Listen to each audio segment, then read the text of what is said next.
Welcome to the News Hour. The contenders for this November's presidential race are officially set. Minnesota Governor Tim Walz is joining Democratic presidential nominee Kamala Harris as her running mate this November, and he's joining her on stage tonight at a rally in Philadelphia. Walz is a familiar face in Minnesota and the halls of power in Washington, D.C., but a relative newcomer to the national stage. And just last night, the delegates... Along a white picket fence in St. Paul, Minnesota today, a crowd gathers to send off Governor Tim Walz after getting the call from presidential nominee Kamala Harris to join the Democratic ticket. Listen, I want you to do this with me. I would be honored, Madam Vice President. The duo is up against the Republican ticket of former President Donald Trump and Ohio Senator J.D. Vance, who went after his newly named counterpart at a Philadelphia rally today. Tim Walz's record is a joke.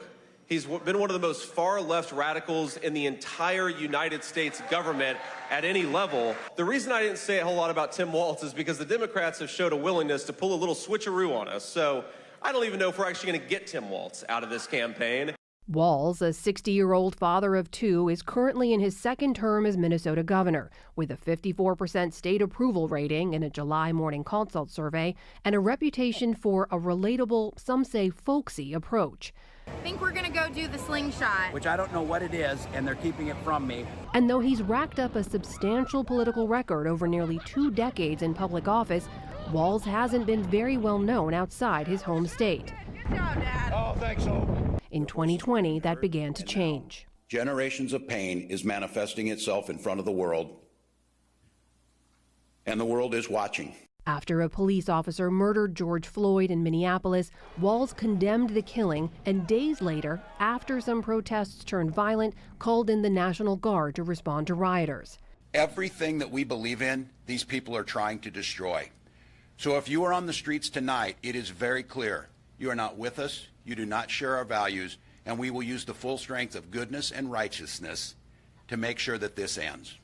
The right criticized his response as slow, and Walz himself later acknowledged the, quote, abject failure of that response. In 2023, after his party won control of the Minnesota House and Senate, Walz signed into law a laundry list of Democratic priorities, providing free meals to K-12 students, the largest child tax credit in the country, enshrining abortion rights into state law, increasing LGBTQ protections, legalizing marijuana, and granting voting rights to ex-offenders. His selection by Harris is seen by some as a nod to the party's progressive wing. Do you think your record is an asset to the ticket, or would it risk fueling Trump's attacks as you being a big government liberal?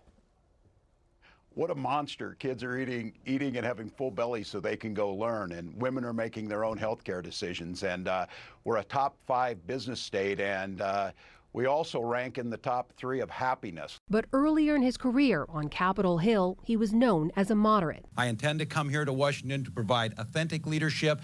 In 2006, he flipped his Minnesota U.S. House seat from red to blue, becoming the highest-ranking enlisted veteran ever in Congress.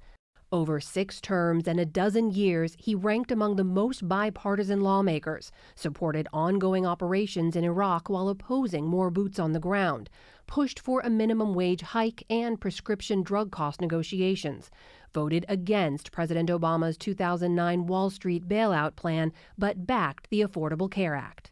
Before entering politics, Walz served 24 years with the Army National Guard, enlisting at the age of 17.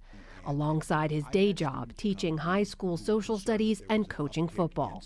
In recent weeks leading up to his selection, Walz made a name for himself as a willing warrior for Harris. Are you what this ticket needs to be able to beat the Trump-Vance ticket? Well, I don't know about that, Amna, but what I can tell you is that we will beat that ticket. This chaos that Donald Trump brings, this dystopian view of America, Kamala Harris's joy, you can feel it. Going viral by branding the opposing ticket in this way. Well, it's true. These guys are just weird. The Harris-Walz campaign will spend the next week touring swing states, with stops in Pennsylvania, Wisconsin, Michigan, North Carolina, Arizona, and Nevada, as it introduces the country to a new national political player and potential future vice president. One of the biggest challenges for the Harris-Walz campaign will be introducing Governor Walz to the American people. Our new PBS-NPR Marist poll out today shows that 71% of Americans don't know who he is. For more on the Minnesota governor, I'm joined now by Twin Cities PBS reporter Mary LaHammer. She's been following Walz's career for some 20 years. Mary, good to see you. Thanks for joining us. Thank you. So you were outside his home earlier today as the news broke. Tell me a little bit about what you heard from people out there. Yeah, it was an interesting environment. An organic crowd developed. There were folks walking their dogs out on a morning run, a walk, and decided to stay, and they actually got to see him depart in the motorcade and just started cheering for him out of the blue and then talking to them afterwards.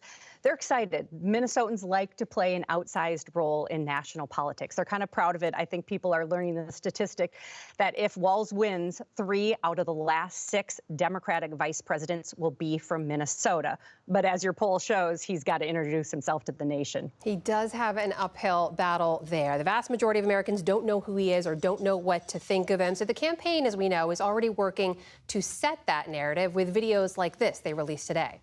I coached football and taught social studies for 20 years. And I tried to teach my students what small-town Nebraska taught me: respect, compromise, service to country. And so when I went into government, that's what I carried with me.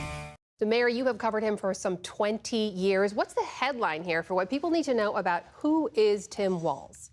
Yeah, I'll go back to his very first run for office. And I remember some trusted sources saying, you got to get down to this rural Republican district where this football coach is actually making a race of it and, eventually flip the seat. I went back and studied that debate and tried to kind of ascertain how much he has changed. And it was interesting to me to see that he is still kind of was the fearless, self-effacing, but aggressive, quick on his feet. So he's been able to debate and really pivot for a long time, but introducing himself to a national audience will be new. He's used to the Minnesota press corps. He's done a lot of national news and was even surprised in our recent interview. We discussed how that Republicans are weird phrase, how we kind of coined that phrase. And he was almost embarrassed, saying, oh, gosh, shucks, I wasn't trying to be mean about it. So we'll see how those Midwestern tendencies go on the national stage. So, Mary, some folks are hailing his selection here as a nod to progressives of the Democratic Party. But I had Dem source tell me earlier today that he's actually much more moderate than many in the media make him out to be. What do you make of that? It depends which office you're talking about. When he was a member of Congress from a rural, previously Republican district, he was much more of a moderate. Then when he became governor for the state, and his lieutenant governor, Peggy Flanagan, definitely took him in more of a progressive stance. And then he got an all-Democratic legislature, so ended up passing just a very large list of highly progressive items. So some folks say, was it a bait and switch? He originally ran on this concept of one Minnesota. We are still probably rather divided here. Well, he is relatively popular at the state level, right? He has a 54% approval rating in Minnesota. What do his critics there say about him? And could any of those become vulnerabilities on the national stage? Yeah, a good portion of his time in office as governor has been in front of a divided legislature. He recently had the all-Democratic trifecta. But before that, he had a lot of critics, and he had a hard road in divided government. Minnesota's a state, 4 Democrats, 4 Republicans in Congress. We're slightly purple.